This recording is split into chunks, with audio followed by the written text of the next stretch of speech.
Hello friends! Today we will talk about four Muslims who led the leaders of today's scientists like Einstein, Da Vinci and Newton. The first flying human in history was Abu al-Qasim Abbas ibn Firnas. What? Really? I thought it were the Wright brothers. In the 9th century, about 1020 years before the Wright brothers, Ibn Firnas, like it says in his statement, is the first person to attempt a scientific flight in the history of mankind. It was delivered that he could stay in the air for a long time and do soft landings with his own designed device. The NASA called a crater in space even by Ibn Firnas' name due to his influence in the scientific world. Beside that, Ibn Firnas has different works in the area of chemistry, physics and astronomy, and with his own special methods and by using different stones, he produced glasses.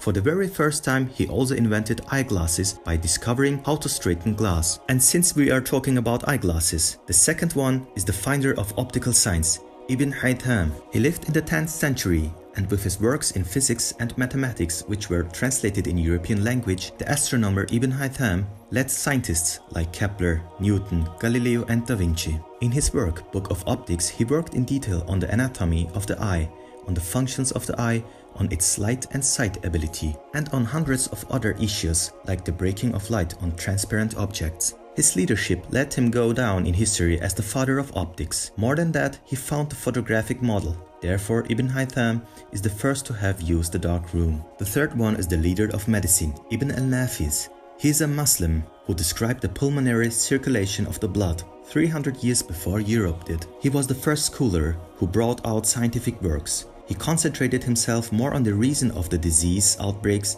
than on their treatments. For being the first to describe that the heart pumps the blood through the venules to the whole body and for describing the metabolism notion, he is accepted as the biggest physiologist of the Middle Age. The fourth one is the pioneer of the relativity theory, Abu Yusuf al-Kindi. Abu Yusuf al-Kindi was the first known Muslim philosopher in Europe in the 9th century. In his view, philosophy had the aim to reach Allah. With this intent, he wrote 277 works from 20 different fields of knowledge. He was the first person who found the frequency analysis in cryptology. What makes him stand out is the fact that he found the relativity theory ages before Einstein. He also dealt with astrology and described the universe as a globe and said it could not be in an eternal expanse. There are thousands of Muslim scientists like them who are mentioned in history books as the pioneers in almost every range. They started with their ideas with the help of the lessons of the Holy Quran and mostly become successful. The history is witness of the fact that whenever the people of Islam were able to identify themselves with their faith, whenever they clinged to their religion, they have been able to evolve themselves and rise up according to their time. Whenever they have left this hold,